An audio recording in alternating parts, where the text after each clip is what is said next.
Aabot sa 136,000 halaga ng ipinagbabawal na gamot ang nasabat sa buy-bust operation ng Orani PNP. 2 drug suspects arestado. Tinutukan niya ni Patrolwoman Jilly Peña.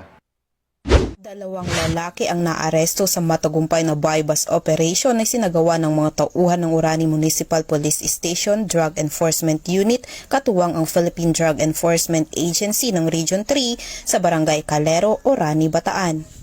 Nasa kote ang mga suspect matapos mahuling aktong nagbebenta ng isang sachet ng hinihinalang shabu sa isang pulis na nagpanggap na pusher buyer.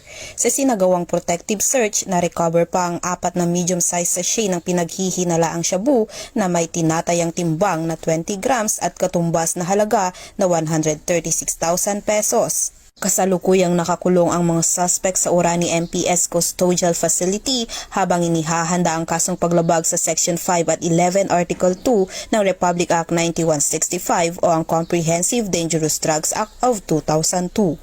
Ang operasyon ay tugon sa direktiba ni Acting Chief PNP Police Lieutenant General Jose Melencio C. Nartates Jr. ukol sa pagpapalakas ng managing police operations at pagpapatupad ng mas pinaigting na kampanya laban sa ilegal na droga sa buong suporta ni Police Brigadier General Ponce Rogelio I. Peñones Jr., Regional Director ng Police Regional Office 3. Sa ilalim ng pamumuno ni Police Colonel Marites A. Salvadora, Provincial Director ng Bataan Police Provincial Office, patuloy ang determinasyon ng mga kapulisan ng Bataan na sugpuin ang ilegal na droga sa lalawigan at tiyaking walang puwang ang mga sangkot sa ganitong gawain. Patuloy rin ang kanilang panawagan sa publiko na makipagtulungan upang mapanatili ang kapayapaan at kaligtasan ng komunidad.